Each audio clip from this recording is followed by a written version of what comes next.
Hello! How are you? I'm good. Actually, hindi kita dito na interview. Baka doon pa sa luma. Ibang bahay yun. Sa luma ko. Oh, ang ganda nito ha. Thank you. It's so, meron siyang look, para siyang New York apartment. I know, right? Di ba? Actually, Ang swerte ganda kami. nito. Because when we got the house, second owner na kami. Ang ganda ng bricks. Kaya nag-iba yung apartment. I know. Di ba? Sobra. When I entered, nagulat ako. Even this. Ay, thank you. Sino nag-isip nito? Kami na ni Liza. Kasi mahilig kami pareho sa books talaga eh. Yeah. I love the whole feel of the apartment. Thank you. Ano yung inspiration? Nagsimula talaga dito. Oo. Dito sa brick wall na to. Yung feng shui nga nila, parang sasabi na, dapat to, yung toilet, since it's in the middle of the house, it should be Enclosed. enclosed siya talaga. That's why they had to put up the brick wall. Oo. Ang ganda. And it worked. It's so nice. Kasi kami ni Liza, ganun din yung gusto namin feel. Oo. Parang Oo. industrial look. Yeah. Ang ganda ng buong house nila, I have to say. So refreshing. Even your countertop. Ito, in fairness, ano lang yan, karpentero lang namin yan. And No. Liza just gave the design. Even to, even lahat na nakikita mo. Oo. Even this. Even this. Yeah. You really made good use of the space and I super love your kitchen. Para siyang pang-cooking show. Actually, Ganun ang that was- level ng kusinang to. Actually, that's the intention. Kasi Liza is a chef. And if you check YouTube, meron siyang kitchen queen. Oo. So we used to do mga cooking shows. And the plan was to actually shoot here. Although never pa namin nagawa. Ang ganda to shoot here, oh. Yeah, that's the goal. Look at it. So even to, Ang kumuha lang galing. kami ng ano. Yeah. Itong wood na to, Ang ganda. binigay sa amin yan ng doctor ko. Ano siya yung wood na galing sa mga lumang railroad Oo. tracks. Oo. Yun. But who made this with the lights? Yung carpenter na namin, Ang they galing. just got the lights sa Solariata. But ang galing. And even the door. Oh, look at the door. Itong door. Siya din. Yung karpintero mo rin to. Oh, very talented Oh din. my God, ang galing yung karpintero, ha? Mm. I have to meet the karpintero. He's very good. Ito, even this. Oo. Even the table, the chairs.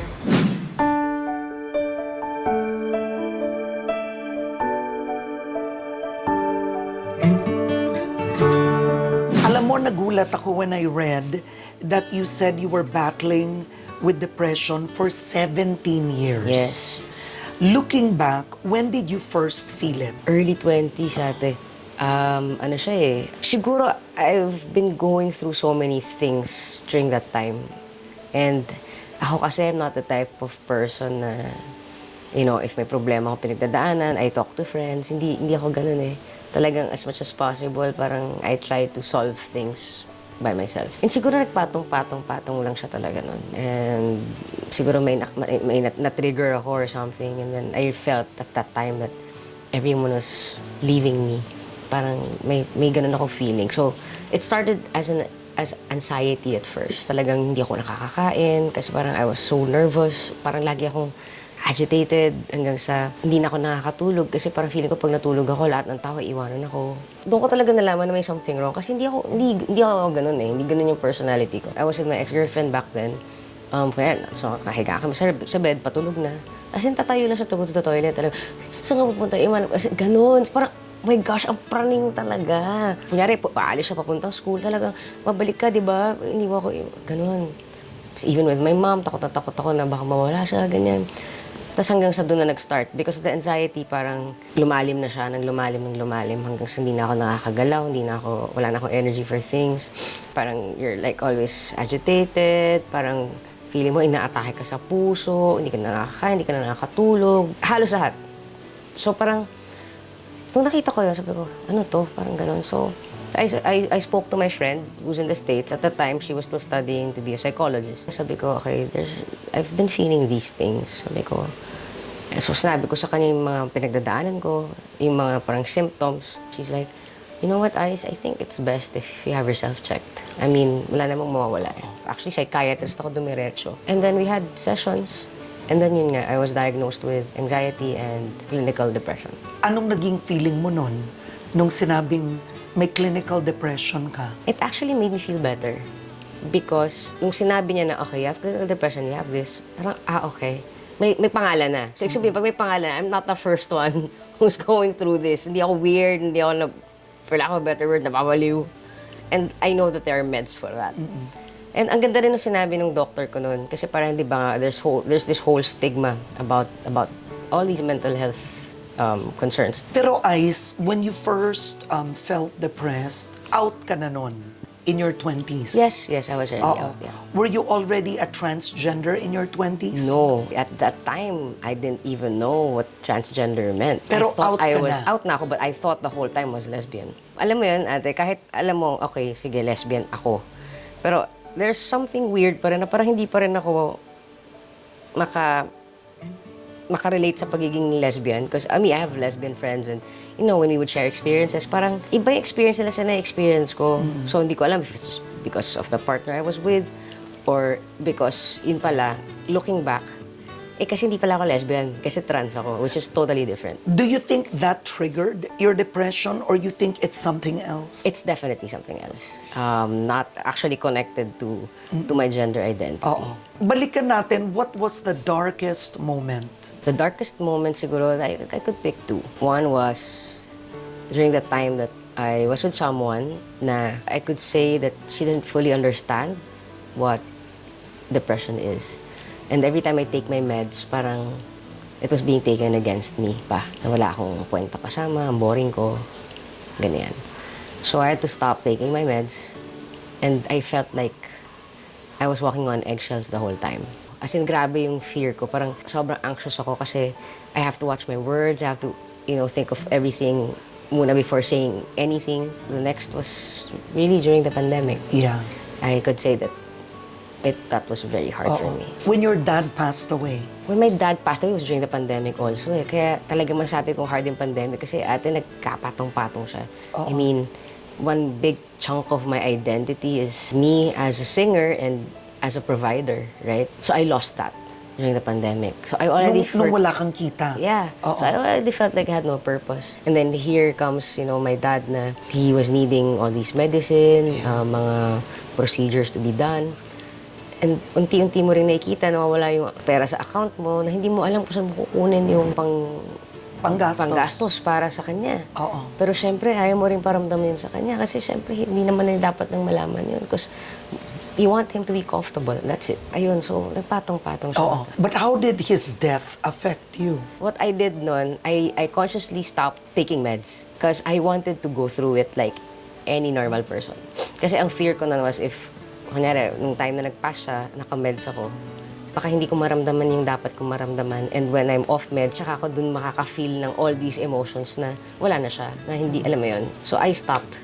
Kasi gusto ko, kahit masakit, andun ako. And yes, of course, I cried. But every person naman na mawala ng mahal sa buhay, pagdadaanan yun. But it was okay. I mean, it's okay.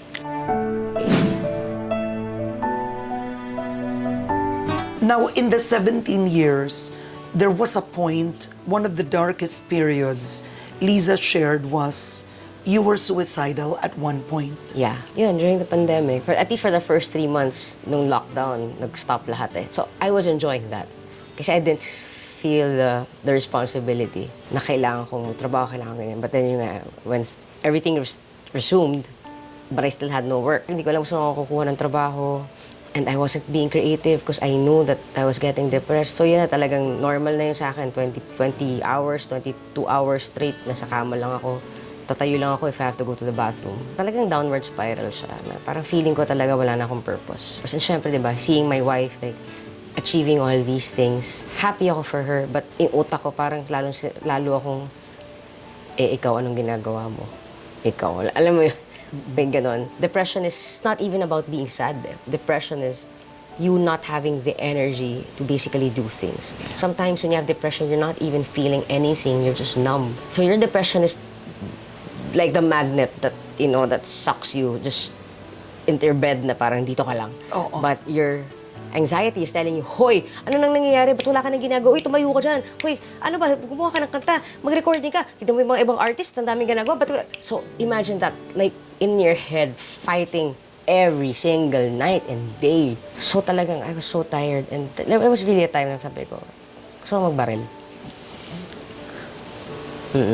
So yun, dalawa yun. So magbaril, and then I wanted to OD on meds. And how did you prevent that? Liza was sleeping ng time na yun. And I didn't want to disturb her. So, I texted two friends. Yung isa tulog din. Kasi ano yun, madaling araw eh. Buti na lang gising isa.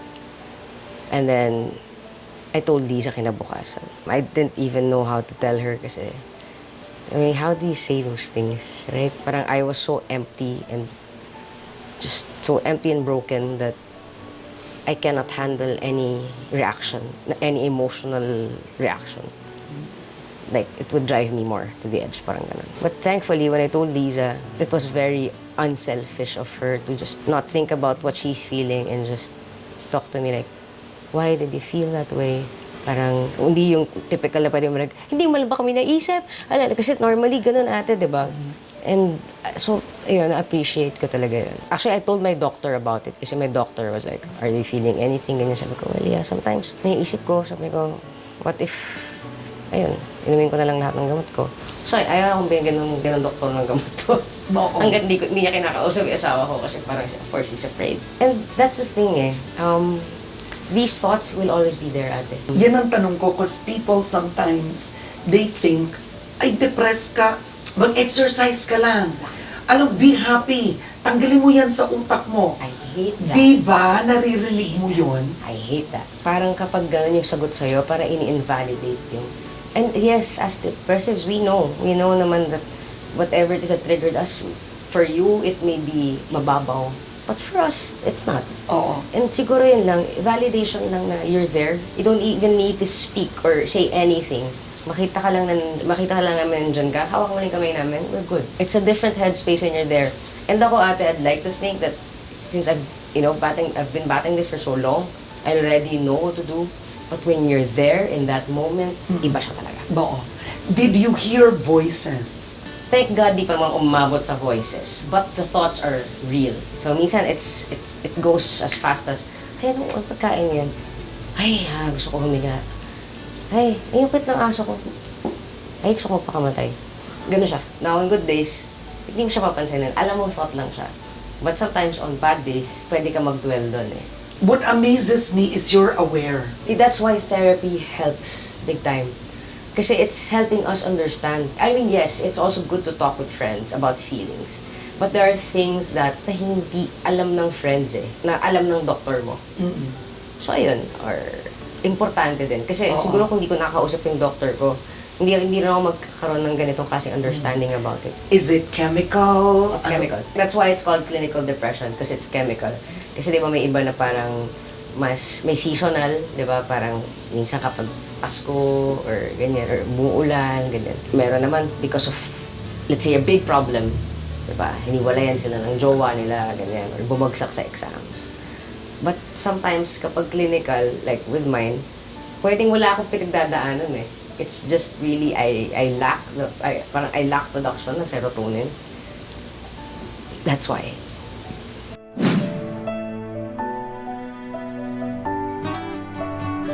You were always the provider. At 3, you were working. You said you identified yourself with work. Parang intertwined na yung personal life ko and my work. So job natin ate, hindi mo talaga siya mapipigilan eh. Hindi siya kagaya ng ibang 9 to 5 na, after ko mag-office, uuwi ako ah. Hindi siya ganun eh. I also feel immense joy kasi when I'm able to do my part for the family. Oo. Hindi siya yung out of obligation eh. I'm curious, your journey from being straight to gay. Ay, sandali lang. There was never a straight. Wow! There was never. Never. Even nung Aiza Seguerra ka, the child star. Yes. When I was in nursery, I already knew. Oh my! And none of us knew. Did Tito Vic and Ay, Joey know? They knew. They knew? Oo, kasi ang tawag na sa akin ni Tito Vic, oy, Pogi, pare, hindi ka rito. Ganyan ko pala ita, Pogi. You were in dresses in Itbulaga, but you knew that you were already gay. Well, not gay, but I But already you knew, were- I felt like I wasn't a girl. So it means that when you were a teenager, tinanggap ng mga magulang mo that you were gay. Yeah. Yun ang totoo. Oo. Hindi yun talaga ang dahilan that triggered your depressive state? Hindi. Now that we're talking Yeah. about it, I think what really triggered it was yun. I'm the kind of person na everything needs to be balanced. Yung labas ko, my external, those are the people I consider not family. Pwedeng fans, or pwedeng work, or pwedeng... Pag yun, magulo, kaya ko yun as long as my inner circle is balanced. I'm curious, ang artista kasi they're so dependent on fame, fans. Was there a period in your life that you felt, ay, laos ako, and it triggered your depression? I don't know if it triggered my depression because I didn't know at the time if meron na akong depression. But definitely, yes, I went through that. That was the awkward stage. So, Ilan yun? How old were you? that happened siguro mga 13 onwards. Okay. Nawala na siya after pagdating. Alam kong laos ako. Oo. I wasn't getting projects. Oo. I mean, at least significant ones para masabi ko na, hey, I'm still in the game. Alam mo yun? I never stopped working. I was still working, but the projects weren't as many. Yeah. Or ito yung mga, meron man akong mga projects, ito yung mga hindi ko mapagmamalaking projects, alam mo yun. Sobrang down ako nun, nung nalaos ako kasi, and I was ready to give up. Like, ando na ako sa, okay, magka-college ako, I'll take up music so that, pwede akong tumugtog sa barko, sa kung saan, to work. Pero hindi na to be part of the industry, but to just basically work. I felt also, I mean, I'd be a hypocrite if I say na hindi ako na-feel bad that the fans left. It was hurtful. Aaminin ko yun. I mean, I thought I was prepared, but my head was prepared, but my heart wasn't at all. It hurt when you see the fans clamoring for a new child star na mas My gosh, cute ang sa'yo. sakit nun. Oo, parang jowa lang yun na nilipat sa iba. Nagkaroon na ng iba eh. Pero looking back, don't you think that your experience in showbiz as a child star was a factor in your mental health? Hindi ko siya makitang factor. Well, okay, siguro hindi as a child star but as someone who's a worker. Yun, definitely that's a big factor.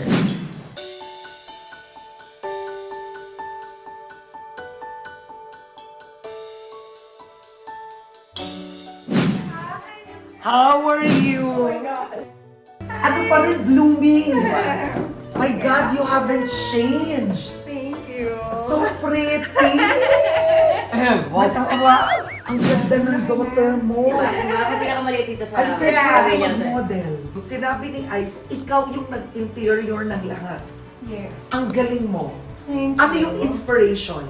It's very rustic, Yes. industrial. Na parang New York apartment na. Yes. Imagine how you made this look, this whole Wow, this whole thank space. you. And you cook down. So Yes. you do. Ito yan. Dito Ito tayo. namin Yeah. ito an island. Ang ganda nito nga, you've never used it for YouTube. Right before FDCP, lumipat kami dito ni Ice 2015. So, Yeah. I already had this YouTube show and ginagawa namin siya sa iba't ibang kitchen. So, ito na lang, dito natin gawin. Eh, kaya lang, Oo. do recall. So, I wanna ask you, what is it about Ice that you love the most? he's really, really funny.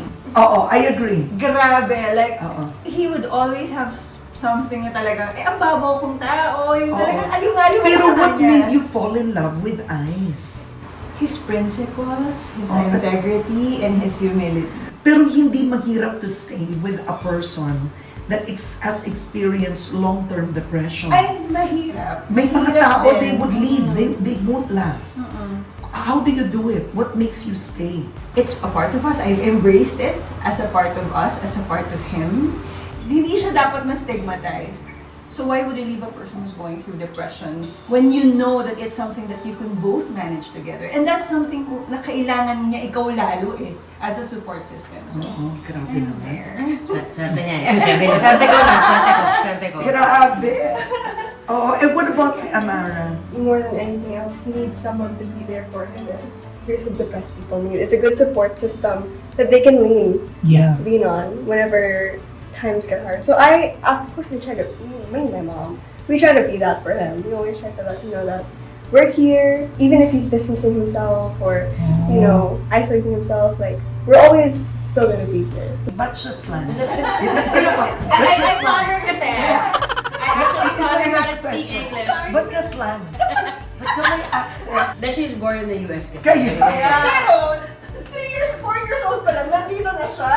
Pero you are a happy family, I can tell. Very. No, very. you are. I mean, hindi siya, of course, just like any other families, we go Oh, through the of same course. struggles and challenges, but this is a family that communicates. Huh? Yun. Galing ni Mami. Galing ni boss! This is a family that communicates. Yeah. Yan ang susi, di ba? I wanna ask you about Liza. How has she changed your life? Immensely. Kasi she's like my soul partner, my soulmate, and she gets me. And she's the only one who can really nip it in the bud. Siya rin yung taong grabing maniwala sa akin. If there are times that I feel so insecure about myself, siya yung mag-aangat sa akin.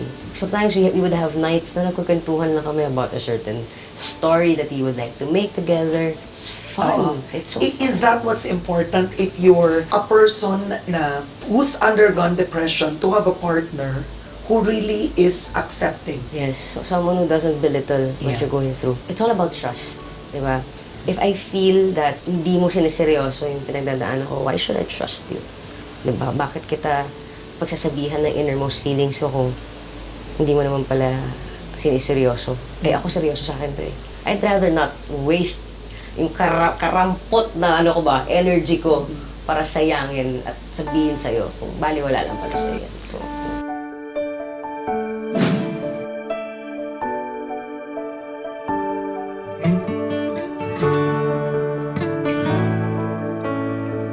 What's with all the tattoos? Ito, there's a naked woman with a yeah, cross. this is actually this is actually Death, Death. a comic book character sa Sandman. This was early, ano ba to? 2004, 2005. Ito naman. Si Liza to. So Si we Liza. got this when he got married. This is para siyang t-shirt, long Yeah, it's a sleeves. sleeve. It's a sleeve, Sleeve tattoo. So when I went to Mexico, I had this done there. I Really? treasure my tattoos. But ito, ano to? It's called the Sugar Skull. And how long did it take to make this? It's in segments. So ito muna. This was done in Mexico. Parang 6 hours straight. Parang ika-fifth hour ko, medyo nahihimatay na ako. Oo. Kasi parang in the 4th hour, 5th hour, bumaba na yung adrenaline rush mo. Tapos actually, I have one here. Oo. It's Sa paa. Can I see? Yeah, Ito. it's actually my my tattoo from my dad. Oh my! So, Japan, Ano siya Japanese parang poster. Moon River kasi yung isang song na kinakanta namin together. Pero grabe yung tattoo mo. It's like a painting. Yeah, so that's me and my dad. So, Itong t-shirt naman, itong t-shirt na to, it's actually given by a friend nung birthday ko. This is a song that I wrote. Yeah. It says sa lyrics na yun, nais malaman na ikaw ang karamay at sa'yo yung mahalaga. When you have depression nga, sometimes ito yung mga gusto mo malaman na I mean something to you and Yeah. I'm worthy. you wrote a song for depression. Yeah. About depression. Yeah. Can you sing a part? Sure. I'll sing the chorus. Huwag kang alis, diyan ka lang muna sa aking tabi. Huwag mong iwan, kailangan kita nais malaman na ako'y may karamay at sa'yo'y mahalaga.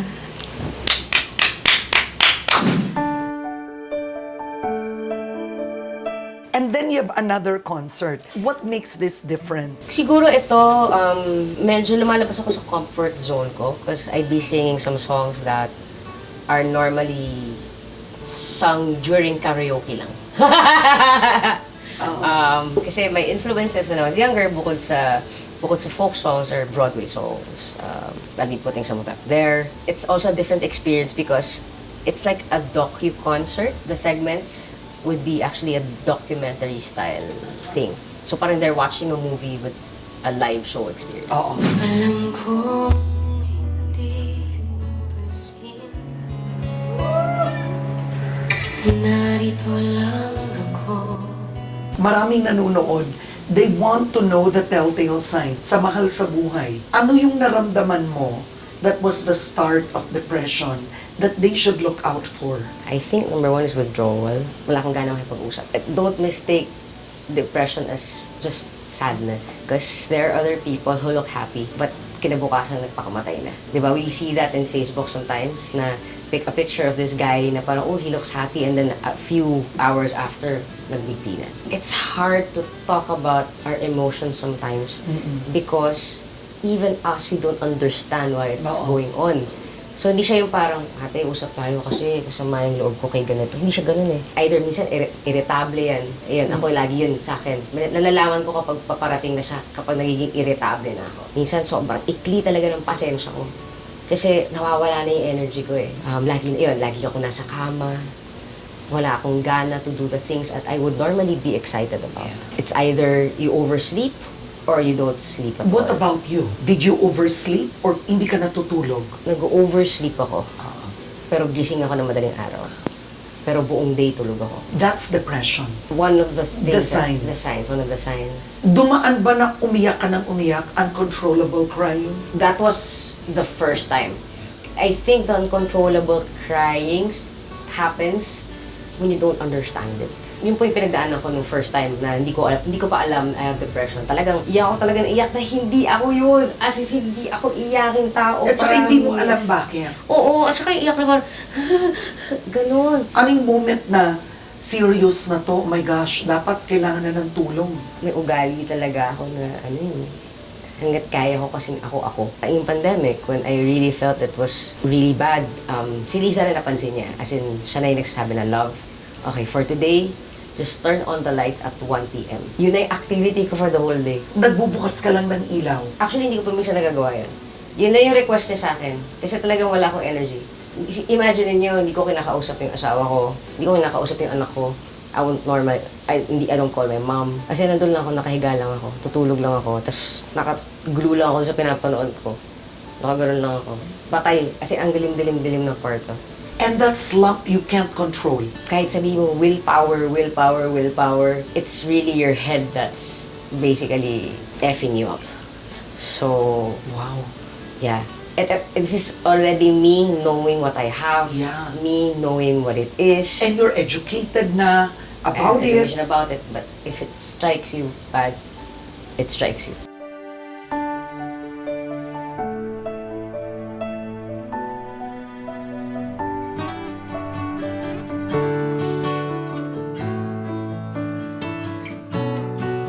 Your message to those that wanna give up. Yeah, whatever it is that you're going through, this too shall pass. Everything changes. Everything will pass. Happy moments will pass, but sadness will also pass. Those numbness that you feel will also pass. You just have to hold on. If you think that, holding on for one more day is tough, then hold on for the next minute. And then keep holding on, and you realize, hey, it's been 24 hours. And next is, don't be afraid to ask for help. It's very important to ask for help. It doesn't make you less of a man. It doesn't make you less of a woman. It doesn't make you less of a person to ask for help. No man is an island. We need help. And help will only come to us if we allow ourselves to be open and receive that help.